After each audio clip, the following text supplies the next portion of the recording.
엄마, 제발 정신 차려. 여기 아들은 안 온다고. 가슴속에 눌러 담아두었던 이야기를 꺼내보려 합니다. 사연을 시작하기 전에 구독과 좋아요로 함께 해주세요. 돌아가시는 그 순간까지도 딸들 이름은 안 불렀습니다. 평생을 등골 뽑아 뒷바라지한 우리 네 자매 대신 집 문서 들고 도망간 아들, 이름만 목 놓아 부르다 마지막을 맞은 우리 엄마.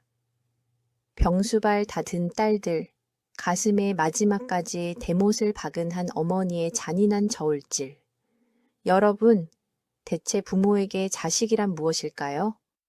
자식이 아니라 적금 통장으로 살아야 했던 우리 자매들의 잔혹동화, 그 비극의 전말을 공개합니다. 저는 1960년대생입니다. 우리 시대 여자들에게 태어나는 것 자체가 죄였던 시절이었죠. 엄마의 차별, 역시 그 시대적 편견을 고스란히 보여주었습니다. 저희 집은 딸만 넷의 막내로 아들 하나, 기태가 있었습니다. 큰언니 순자, 둘째 언니 명자, 셋째 언니 영자, 그리고 저 현자. 우리 네 자매의 이름엔 모두 자자가 붙었죠. 아들을 얻기 위한 부적처럼 아무렇게나 지어진 이름들이었습니다. 하지만 기타의 이름은 달랐습니다. 집안의 큰 기둥이 될 아이라는 뜻으로 엄마가 보름 동안 고민해서 지은 이름이라고 하더군요. 우리 네 자매는 이름부터 이미 등급이 매겨져 있었던 겁니다.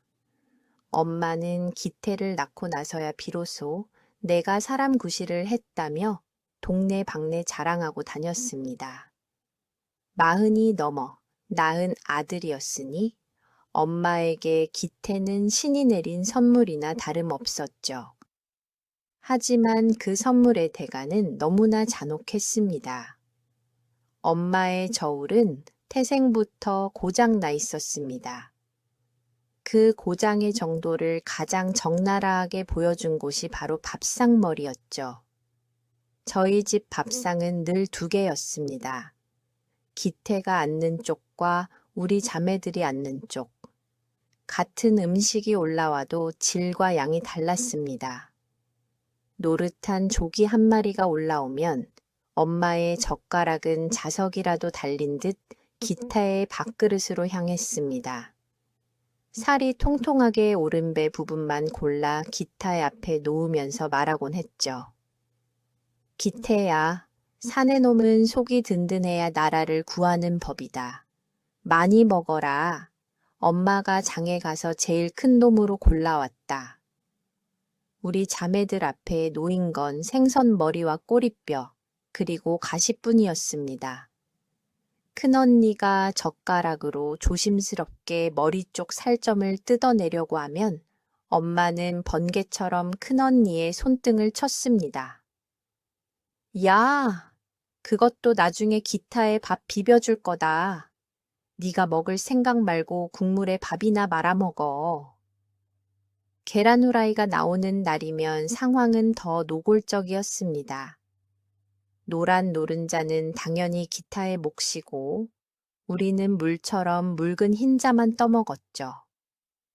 한 번은 제가 국자로 노른자를 건드렸다가 엄마한테 뺨을 맞은 적도 있습니다. 계집애 주제에 귀한 거 먹겠다고. 네가 무슨 황태자냐? 고기가 들어가는 날이면 차별은 극에 달했습니다. 돼지고기 수육이 나오면 기타의 앞에는 앞다리살 부드러운 부위가 수북이 쌓였고 우리 앞에는 껍질과 비계만 왔습니다. 제가 용기 내어 엄마, 나도 살코기 먹고 싶어 라고 하면 돌아오는 건 고기가 아니라 비수 같은 핀잔이었습니다. 계집애가 그런 거 먹어봤자 다 살로 가고 똥밖에 더 되냐? 적당히 먹어. 큰언니가 조용히 말했습니다. 엄마, 우리도 같은 자식인데. 엄마는 김치를 씹으며 대놓고 말하더군요. 같은 자식? 웃기지 마라. 너희는 크면 다른 집 사람 되는 거고 기태는 평생 우리 집안 기둥이다. 아들 귀하단 말 못 들어봤냐?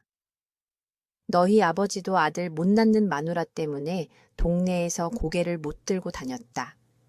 기타의 덕분에 이제 겨우 사람 대접받는 거야. 그리고 엄마는 기타의 밥그릇에 고기를 한 점 더 얹으며 다정하게 말했습니다. 우리 아들, 맛있지? 엄마가 내 입맛 생각해서 간장에 하루 재웠다. 더 먹어. 그때 알았습니다. 이 집에서 아들의 입은 귀한 입이고 딸들의 입은 축내는 구멍일 뿐이라는 것을요. 16살 큰언니가 졸업장을 받던 날, 엄마는 담배 연기를 내뿜으며 딱 한마디 했습니다. 계집애가 공부해서 뭐 하냐고. 어차피 시집 가서 남의 집 식모 노릇할 건데 학교는 무슨 학교냐고 쓸데없는 꿈 꾸지 말고 공장이나 가서 돈 벌어오라고 했습니다. 기타에 대학 보낼 돈을 모아야 한다면서요. 전교 1등을 놓쳐본 적 없던 큰언니는 졸업식장에서 상장을 움켜쥔 채 소리 없이 울었습니다. 그 눈물이 뜨거운지 차가운지 저는 아직도 잊을 수가 없습니다. 결국 큰언니는 16에 청계천 미신 공장으로 출근했습니다. 손가락은 늘 바늘에 찔려 반창고 투성이었고 허리는 하루 종일 앉아 있어서 펴지질 않았습니다. 첫 월급날 언니는 봉투를 뜯지도 않고 엄마에게 통째로 드렸습니다. 엄마는 그 돈을 받아들고 기타의 앞으로 가서 피아노 학원 등록증을 내밀었죠. 기태는 고맙다는 말도 없이 그냥 피아노 앞에 앉았습니다. 그리고 서툰 솜씨로 건반을 두드렸죠. 우리는 그 소리를 들으며 저녁밥을 먹었습니다. 언니 손가락에 박힌 바늘, 자국과 피아노 소리가 묘하게 겹쳤습니다. 둘째 언니는 1년 뒤 신발 공장에 취직했습니다. 본드 냄새가 진동하는 곳에서 하루 12시간씩 일했죠. 언니는 집에 오면 머리가 지끈거린다며 약을 달고 살았습니다. 셋째 언니와 저는 아직 학생이었지만 우리도 할 일이 있었습니다.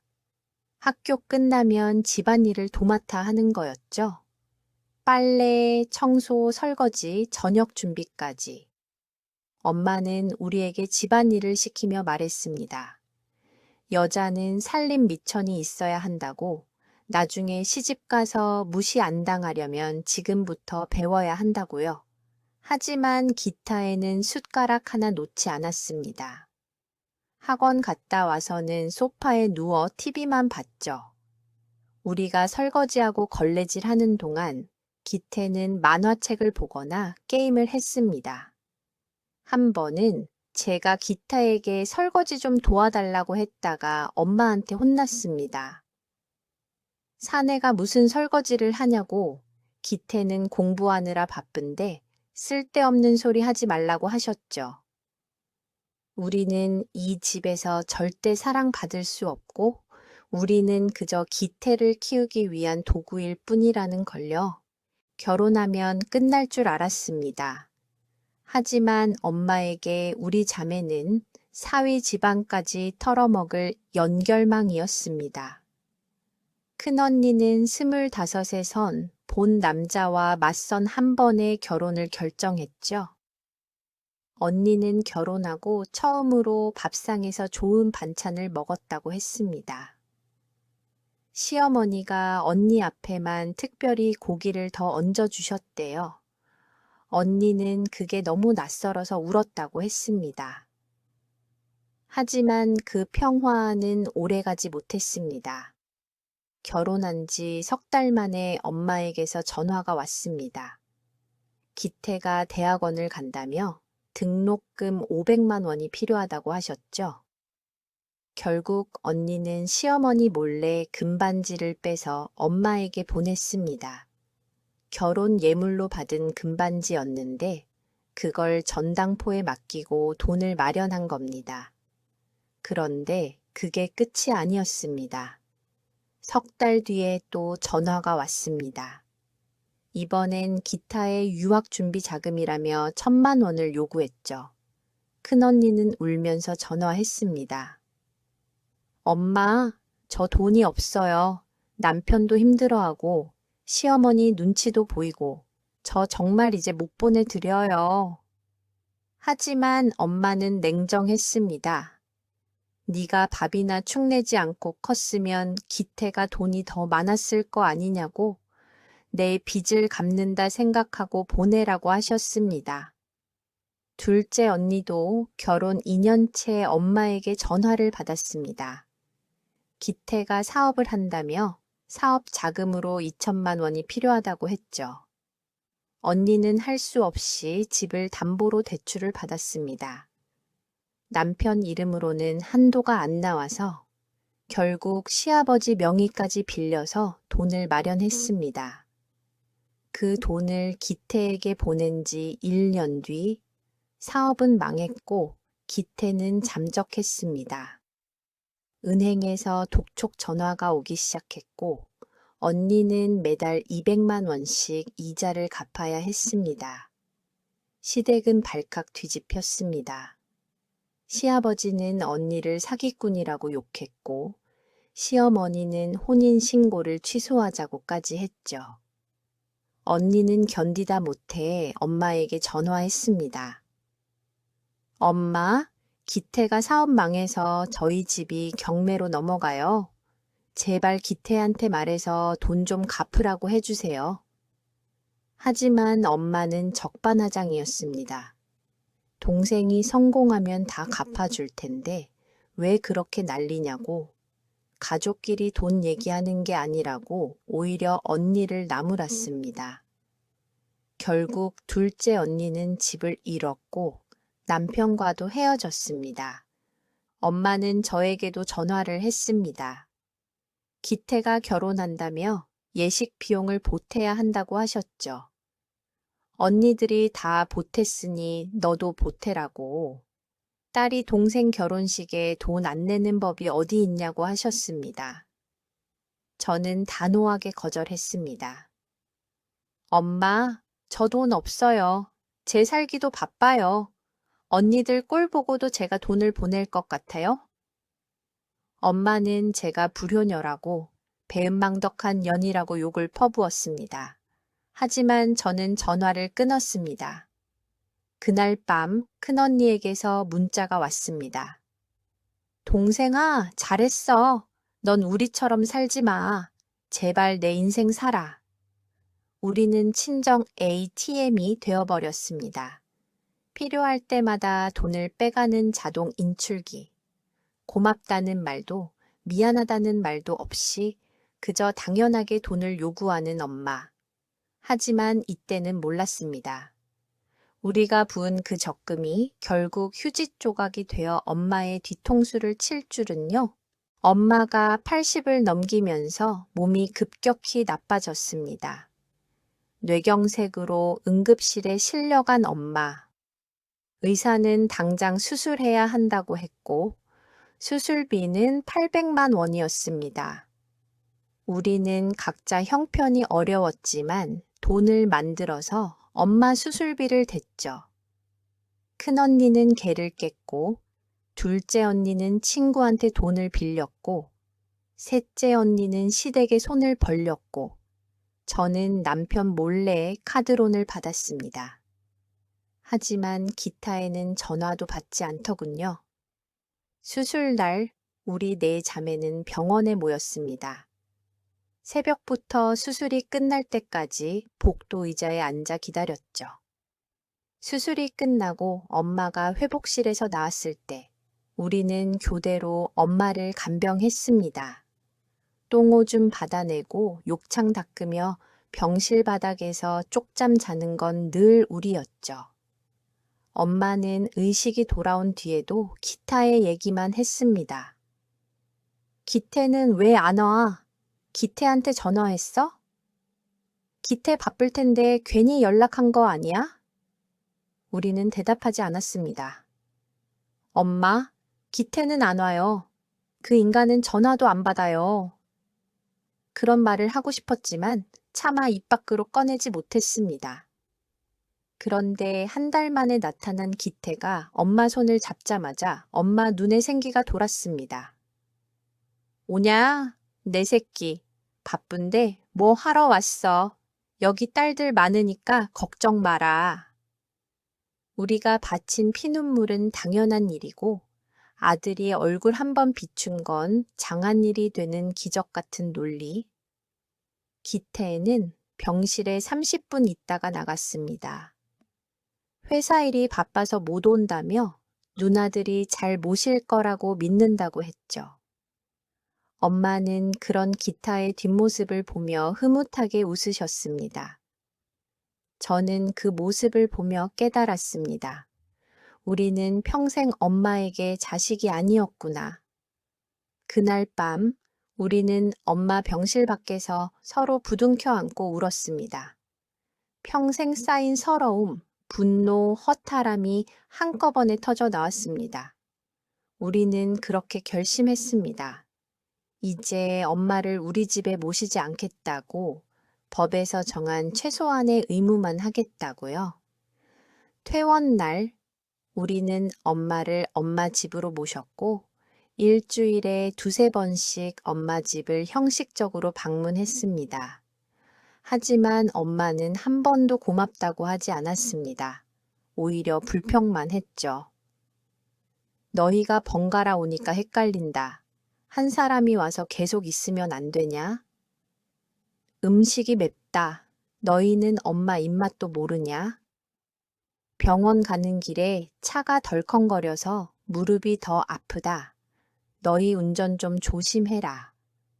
우리가 바친 시간과 돈, 그리고 마음이 한순간에 쓰레기통에 처박히는 기분이었습니다. 그로부터 1년 후 엄마는 집이 없어졌다며 우리를 불렀습니다. 기태가 엄마 명의로 대출을 받아 집까지 날려먹고 연락두절이 된 겁니다. 사채까지 끌어다 쓴 기태. 이자를 갚지 못해 결국 엄마 집이 경매로 넘어갔고 엄마는 하루아침에 거리로 내몰렸습니다. 엄마는 아들 집으로 짐 싸들고 가셨습니다. 기태와 며느리가 살고 있는 30평 아파트. 방 3개면 충분히 엄마 한 분 모실 수 있을 거라 믿으셨죠? 하지만 며느리는 인터폰 너머로 차갑게 말했습니다. 어머님, 죄송하지만 저희 집은 방이 없어요. 그리고 저희도 경제적으로 어려워서 모실 여력이 안 돼요. 엄마는 애원했습니다. 방 한 칸만, 아니 거실 한 구석에서라도 자게 해달라고, 밥은 딸들한테 얻어먹을 테니 그냥 잠만 자게 해달라고 빌었죠. 하지만 문은 열리지 않았습니다. 기태는 며느리 뒤에 숨어서 한마디도 하지 않았습니다. 평생 아들이라고 기둥이라고 믿었던 그 아들이 엄마를 아파트 복도에 세워두고 도망간 겁니다. 엄마는 복도에서 2시간을 기다렸습니다. 혹시라도 기태가 마음을 바꿔 문을 열어줄까 봐서요. 하지만 문은 끝내 열리지 않았습니다. 결국 엄마는 보따리를 들고 큰언니 집으로 왔습니다. 큰언니는 문을 열고 엄마를 봤습니다. 평생 우리를 깔보던 그 당당한 엄마가 아니었습니다. 보따리 하나 들고 벌벌 떨며 서 있는 늙은 여자였죠. 엄마는 떨리는 목소리로 말씀하셨습니다. 나 한 달씩만 좀 데리고 있어 주면 안 되겠냐? 큰언니는 문틈 사이로 엄마를 바라봤습니다. 엄마, 저도 살기 힘들어요. 시어머니 모시고 애들 키우고 남편 눈치 보느라 숨도 제대로 못 쉬어요. 엄마 모실 여력이 없어요. 엄마는 울먹였습니다. 그럼 나는 어디로 가? 기태는 문전박대하고 너희들마저 나를 안 받아주면 나는 어디 가서 죽으라는 거야? 큰언니는 단호하게 말했습니다. 엄마, 기태한테 가세요. 평생 기태만 키우셨잖아요. 기태가 책임져야죠. 그리고는 문을 닫았습니다. 엄마는 다음 날 둘째 언니 집으로 찾아갔지만 문을 열어주지 않았습니다. 언니는 문 너머로 말했습니다. 엄마, 저 이혼하고 쪽방에서 애들이랑 살아요. 엄마 모실 공간도 여유도 없어요. 셋째 언니 집도 마찬가지였습니다. 언니는 엄마를 보자마자 울음을 터뜨렸습니다. 엄마, 저 지금 빚 갚느라 죽을 맛이에요. 기타의 보증 한 번 섰다가 제 인생 망가졌어요. 제발 기태한테 가세요. 저 더는 못해요. 제 차례가 됐습니다. 엄마는 제 집 앞에서 1시간을 서성이다 초인종을 눌렀습니다. 저는 문을 열고 엄마와 마주했습니다. 평생 우리를 적금 통장 취급하던 엄마.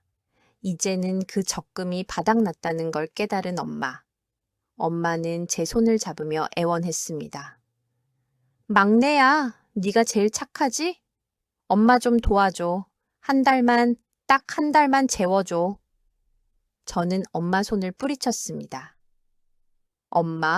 엄마는 저희가 착한 줄 아세요? 저희는 착한 게 아니에요. 그냥 짓밟혀서 반항할 힘도 없었던 거예요.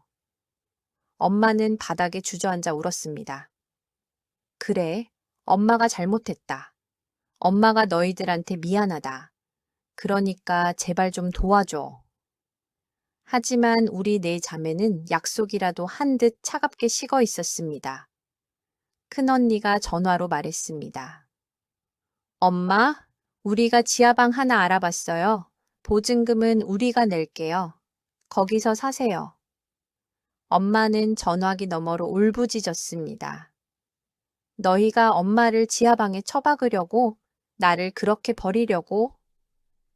둘째 언니가 냉정하게 대답했습니다. 엄마, 저희는 엄마가 저희한테 한 만큼만 돌려드리는 거예요.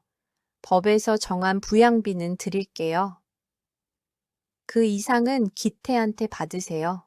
엄마는 지하방에 들어간 지 6개월 만에 돌아가셨습니다. 엄마가 병원에서 돌아가시던 날 우리는 새벽에 연락을 받았습니다. 보호자분들, 어머님 상태가 안 좋습니다. 빨리 오세요. 우리 네 자매는 급히 병원으로 달려갔습니다.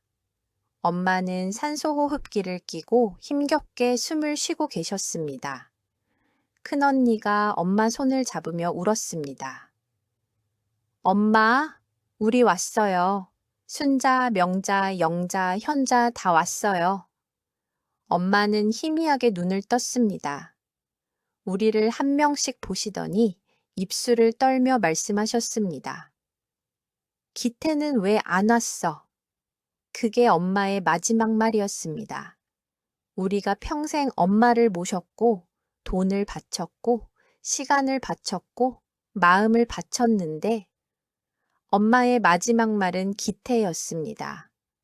엄마는 그렇게 숨을 거두셨습니다. 우리는 그 자리에서 한참을 울었습니다.